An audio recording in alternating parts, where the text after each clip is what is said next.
We're Hassani and Danielle Pettiford, and we're a real couple with real problems who almost called it quits. I was very frustrated. I became very disconnected, very jaded and cold. We have 4 children, going on 20 years of marriage, and we practice what we preach.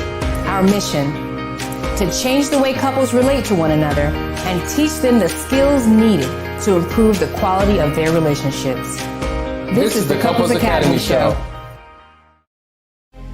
Well, good morning, everyone. Welcome to the Couples Academy Show. My name is Hassani. Good to have each and every one of you here this morning. I've been away for a couple days, but I'm going to tell you, Keisha Hines, she was at the helm, doing an amazing job, doing what she does best, giving you great content and information. And so we're going to continue in the series that she was talking about, 11 common patterns of emotional abuse. We're doing part 2 today. I think she gave us a good foundation for what's happening. Now, all of this is a part of this communication conversation, the thing that we still continue to struggle with the most. And so as we go through this, we want you not just to focus on your spouse and how he or she is showing up, but we want you to focus on yourself. Because when you take the time to look at you, knowing that you are the lowest common denominator in your life and in your marriage, things can begin to change. Listen, guys, as you know, we are excited about the fact that we now have our Couples Academy app. Don't be the latecomer. Don't be the Johnny come lately. Get yourself on your phone, whether you have an iPhone, preferred, Android, okay, what can we do? Or any other type of phone that you have, get the app today. It's an experience that allows you to be connected to all of our series, to our services, to our practitioners, to the events that we have, updates, right? Special information, new products, just all types of things to get into the world of Couples Academy. And we would love for you to be a part of that community. So check out this quick video. We'll be right back in just a second. Welcome to the Couples Academy app. The Couples Academy app is your go-to hub for how to do marriage right. Get started with our app today by perusing our amazing features that conveniently allow you to connect. This app is packed with powerful content and resources to help you grow and stay connected. With this app, you can watch our messages, find marriage resources, watch, listen, and read the real-life stories of restored couples. Sign up for events, read articles and blog posts, stay up to date with push notifications, share your favorite messages via Instagram, Facebook, Twitter, or email, and download messages for offline listening. For more information about the Couples Academy app, go to couplesacademy.org. Get that app, get that app, get that app. I want to give a special shout out to a certain couple who said, you know what, Hassani, maybe you should get an app. Maybe you should get an app. I don't know. It's just a thought. And they started sharing all these great ideas and ways in which it could be used. And I'm like, you know what? That's a good idea. We had one some time ago, but we just weren't ready at the time. And so, you know, it just lets you know that we're open and we listen to what you have to say. Our Couples Academy ambassadors, right? Gonzalez and Jules Smith, you see them, they're a part of the show. They're giving comments. They show up at our Last Chance weekends and our events. They are a true rock and foundation for what it is that we're doing. Excellent support system, phenomenal marriage. They represent the couple who has been through hell and has come out on the other side, living to talk about it. They're a living testimony of what can happen when you put in the work. And so we just want to give you a shout out. Listen, guys, we're talking about the 11 common patterns of emotional abuse. We're just going to continue this conversation. Let's jump right in. One of these patterns, right? And I'm sure you can relate to this. Threats. Have you been threatened by your spouse, or are you the one who typically threatens? You know, it's a problem. And when you threaten, it creates for an unhealthy environment. It contributes to the toxicity that exists in that relationship.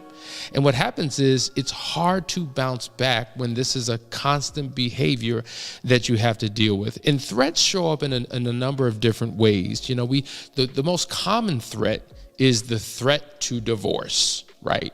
You're always threatening divorce, or you're threatening to leave, because some people don't want necessarily a divorce, but I'm going to leave. I'm going to pack my bags. I'm going to go. Maybe I need to get my own place, or you know what, I'm going to another room, or I'm going to such and such house for the week. And I need to get away from you.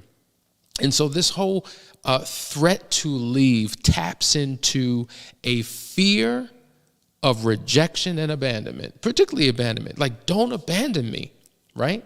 Don't abandon me. I don't want you to leave. No. So what happens is it becomes a tool of control and manipulation when you're constantly threatening to walk away.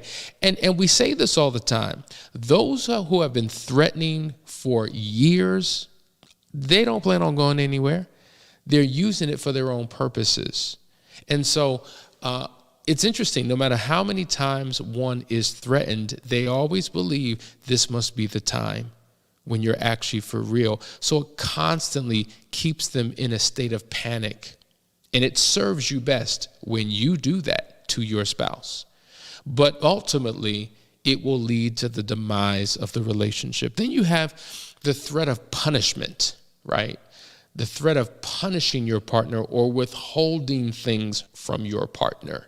And that speaks to a fear of rejection. Like, I'm going to withhold what it is that you want. Oh, okay. So you're not going to act right? Oh, okay. So that's what we're doing now? All right, fine. Go ahead and do that. Because when you're ready to such and such and such and such, just remember this. So now I'm dangling something in front of you to let you know what you can have, what you're not going to get. I'm going to punish you for your bad behavior. And a lot of the things that we do are punitive in our relationships with our spouse. And they're constantly being held up under this fear of, if I don't conform, if I don't accommodate, if I don't yes you to death, I'm somehow going to be withheld from something or punished. And so for fear of that, I'll just comply. Manipulation. Then there's the threat of, I'm going to harm myself if you don't do. If you leave me, I'm going to harm myself. I'm just going to take my life. I'm just going to kill myself. Like, these are the things that we do, and it's manipulative. Or if you do such and such, I'm a harm you, right? So now that physical aggression, right? That intimidation, that energy, that attitude that we come with. And so all of a sudden our spouse is now in fear for their safety, in fear for their life, and they will conform and go along with for fear of your threats. So either it's verbal threats, it's an emotional threat, it's a physical threat, it's some type of threat. And this is not what you do to the ones that you love. No, the ones that you have signed up for, the one that you said I do to, the one that you are in a covenant relationship with God, that's the one that you threat. This is all part of communication. And what makes communication go wrong? The next negative pattern that we see in emotional abuse, blame. Yep, the blame game. Now, blame is something that many of us are familiar with, particularly if we've gone through any type of crisis, right? Particularly an affair. There's a blame shifting that takes place. And blame, I took some notes because there's different ways blame manifests. And I want to go through a couple of them. Number one, chronic blaming is a form of emotional abuse, right? Being blamed for an act that you did not actually commit is like a verbal beating. Have you ever been accused of something that you absolutely did not do, and they just blame you for it? And in their mind, the story that they're telling themselves is that you did it. And you're like, I didn't do it, but you're blamed for it. It doesn't matter. The blame me, this is what it says. The blame me, subjected to a regular diet of blame, may start believing that they are responsible for things that were beyond their control or with which they had nothing to do. So even when things just start happening, because you've been blamed so much, you start to believe it. You've been told it so much, you start to believe it. I remember watching Sanford and Son, if any of you remember that show. And the son, I remember him saying to his father, he said, you know what? I think he would call his son dummy. And he said, you called me dummy for so long, so many years. I believed that that was my name. I started responding to it because I thought that's who I was. And this is what happens when there's an ongoing repetitive blame where you're shifting responsibility on another person. At some point, they're beat down so much, they're like, you know what? I guess it's my fault. My bad. Sorry. I know I probably had something to do with it. And because they're so beat down, torn, and withered because of the blame. And once again, this is a form of control and manipulation. And what happens is there's feelings of guilt and shame that the blame me starts to take on when they've allowed it to continually happen. Blame does nothing positive for the relationship, but one of the things that it ultimately does, it can kill or reduce the intimacy. Both ways. Because if I'm the one blaming you, the last thing I want to do is be intimate with you. But if you're the one blaming me and your finger's constantly pointing at me and I'm always wrong for everything and I take on all the responsibility, I have no desire to be intimate with you in any way, shape, or form. And when we talk about intimacy, obviously we're not just talking about sex, we're talking about all forms of intimacy. Now I look at you as a threat. Now I look at you as my opposer. Now I look at you as my adversary, my nemesis. And now there's a complete disconnect in this relationship because it's you versus me. It's no longer the team of we, it's the team of me versus you. And what an unhealthy place to be in. Blame. This is what happens. This is what happens when we get in these spaces and don't know how to begin to shift. And what happens is when you've been engaged in a pattern for so long, now you get to a place where you don't know any other way because it's become so normal. It's become habitual. It's become instinctual that it's just the pattern. It's just what we do. It's just your relational dynamic. And then when you try to change it up, it's weird and uncomfortable. And there's something not normal about doing things the right way or the good way. And so what do? We fall right back into what we are familiar with, old patterns and behaviors that do not serve us. Guys, we're talking about the 11 common patterns of emotional abuse. I hope that you're getting something out of this conversation, but what we want to do is go to a quick break. Last Chance Weekend coming up May 13th through the 15th. Make sure you sign up. We have room for you. People are still calling and getting their spot. We want to make sure that you're there. Stay right there. We'll be right back.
Hey guys, welcome back. You're watching the Couples Academy show. Let me just give a shout out to my people, to Edmund, It's Robin's World, Lisa Gonzalez, JJ, Manhunt, LaShawn, Miss Jules,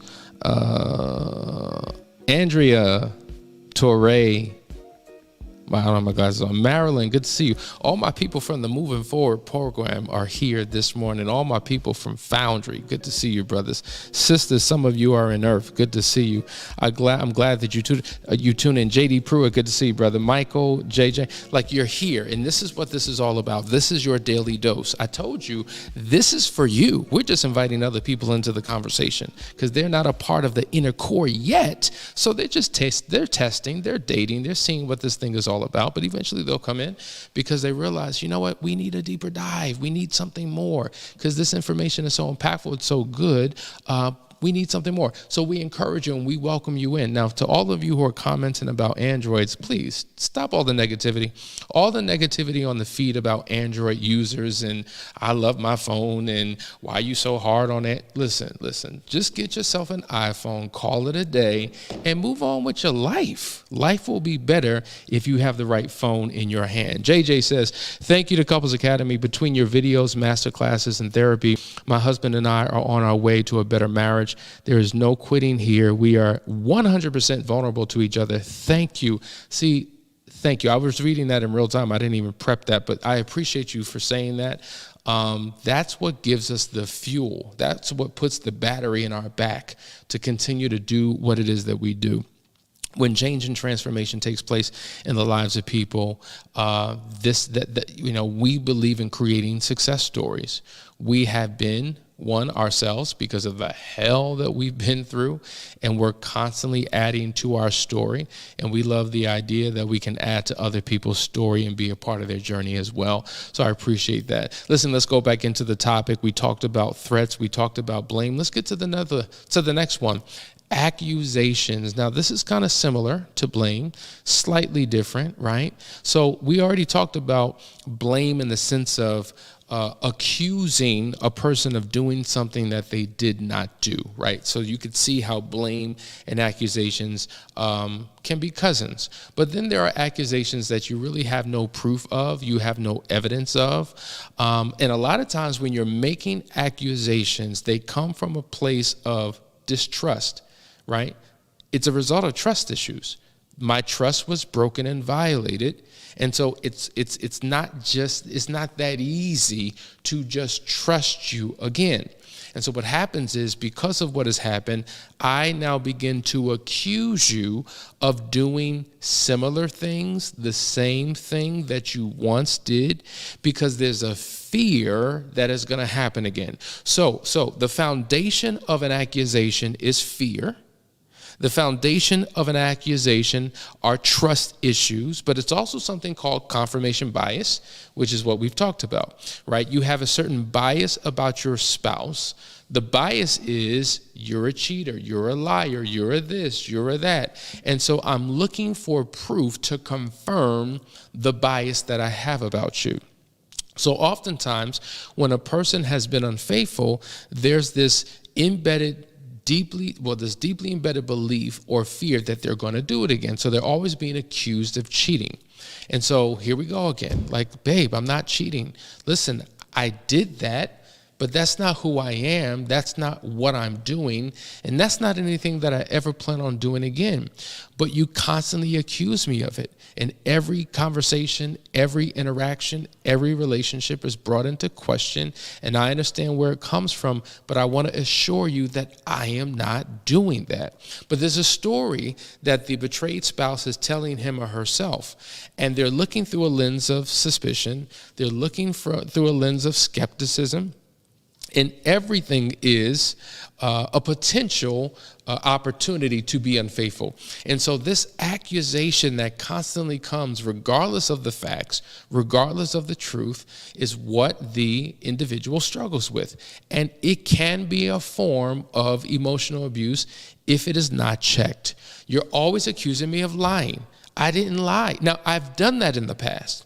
right? I have a history of doing that, but I've changed my ways. I'm becoming a different person. I'm getting to the root cause of why I did what I did, but I'm doing something different, and I'm in these programs, and I have this accountability, and I'm tapping into my relationship with God, and I'm trying to become a different version of myself. And when I tell you the truth, you still think it's a lie because of the trust issues, because of the fear that it will happen again, because of the confirmation bias. And so here we see how both individuals in this relationship have to do their necessary work to get beyond the accusation, right? So the one who was guilty of a bad behavior has to be consistent even when the accusations continue to come. You have to be forthright, you have to be steadfast, you have to be immovable, you have to be uncompromising, you have to operate in character and integrity. But for those who do, for those who are, I'm sensitive to your situation because you're still haunted by the ghosts of your relational past, the mistakes that you previously made. And so the betrayed spouse, you have to get to a point where you begin to release, where you begin to forgive, when you give your spouse another opportunity. You allow them to show up the right way, and you don't hold them subject to the things that they've done in the past by accusing them of doing things that they are just not doing. And truth be told, when all of the emotions subside, and when you're not caught up in your feelings, and when you're having an honest conversation with yourself or with us, you realize, she's not doing it. He's not doing it. I just have this internal fear or angst or struggle, and I'm battling with things in my mind and in my heart, and I'm throwing these accusations around, even though I know that there's no fact, there's no evidence, nothing substantiates how I feel, but I keep doing it. Now, for some of you, it's a struggle, right? It's a knee-jerk reaction that you have. It's an urge that comes upon you, and you got to say it. You got to speak what's on your mind. Some of you, you don't struggle with it at all. You're not struggling to not do it. You like, I'm doing it, and it is what it is, and deal with it and figure it out, and you're going to have to pay, and for the rest of our lives and the rest of our marriage, this is what it's going to be. So what are you staying for? You're staying, so now your new lease on life is to stay in a marriage for the purpose of punishing your partner, for the purpose of always throwing out accusations, for the purpose of always assuming that he or she is lying and cheating. Why would you want to be in a relationship where you believe that your spouse will always and forever be a perpetual liar, a perpetual cheater, will continue to have bad intentions? That's another thing, right? You accuse them of their motive and their intent. They've got bad intentions. So rather than thinking the best of your partner, you choose to think the worst of your partner. Who wants to be stuck in a miserable relationship like that? Yet, this is what we do that keeps us spiraling out of control into an abyss. I know I'm hitting on something. I know there are some of you right now who are experiencing that, who want to break through, who want to get out of the situation, but you just don't know how. I'm going to go to the comments to see what they say. Gonzalez says, I'm so grateful for deliverance from the past relationship that I can truly enjoy my wife and our future. Understanding, investing in the concepts to fortify our marriage is key. We choose life. Life with the accountability in Couples Academy is strongly encouraged and recommended. Appreciate you, appreciate you. So here's the deal, guys. Listen, we've got to get beyond these accusations, because if we continue to have fear and continue to doubt and to continue to look through a lens of skepticism and all of these different things, it's just going to internally destroy you until there's nothing else there. There's nothing in our relationship. There's no love. There's no connection. There's no intimacy. There's nothing within myself. I feel like an empty shell just existing. I'm like a ghost, right? You know, it's just like, get your life back. Get your relationship back. How do you get it back? You got to get it back by doing the necessary work and really taking the time to bury your past and reignite a new future. We talk about being explorers. An explorer is someone who says the relationship as we know it, because of what we've gone through, is dead. So let's recreate, reestablish a brand new one, and let's not bring the pain of the past into the present, which will then corrupt and corrode our future. So accusations have to go. Now, another way, another pattern, if you will, that people engage in that can be very destructive to a relationship is withholding. Have you ever intentionally withheld something from your spouse? What was it? See, now the obvious withholding, right? When we think about withholding, we're thinking sex and affection, right? That's the alley-oop answer. I'm not going to give you sex because guess what? You don't deserve it. You don't deserve it. I know you like touch. I know you like affection, but don't come up in here expecting none of it. You ain't getting it. You haven't earned it. You got to put in this work. You got to earn it. You haven't paid your dues. You haven't suffered enough. You still need to be punished. So I have you in the doghouse. I have you in the basement. You in the attic. You at the hotel. I don't want you near me. Don't think about it.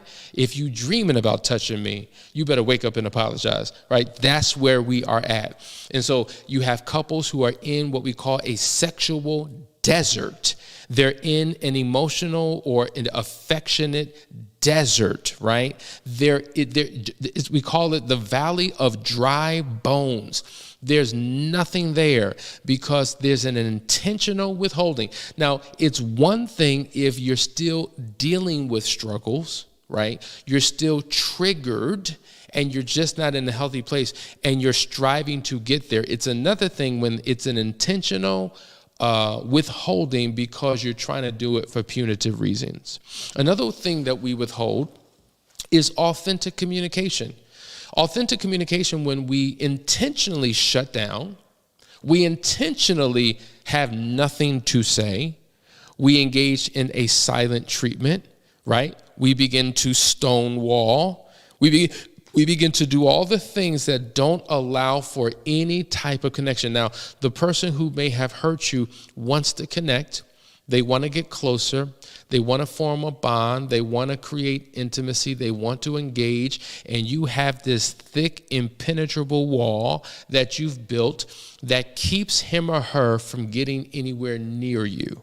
Or you become very controlling in the conversation. And when you talk, you only talk about what you're comfortable talking about, right? It becomes very duty, very task-oriented. Pick up the kids, get dinner, clean this. This broke, fix that, right? It all becomes about duties and responsibilities because that's the only way I'm going to deal with you. Listen, I don't want no relationship with you right now, but we married, so we partners. So you need to do what you need to do to handle your situation. Listen, I need transfer money into my bank account. My bank account is low. Like everything is about what they need to do for you to contribute to particular things, but there's no connection between the two of you. This is real.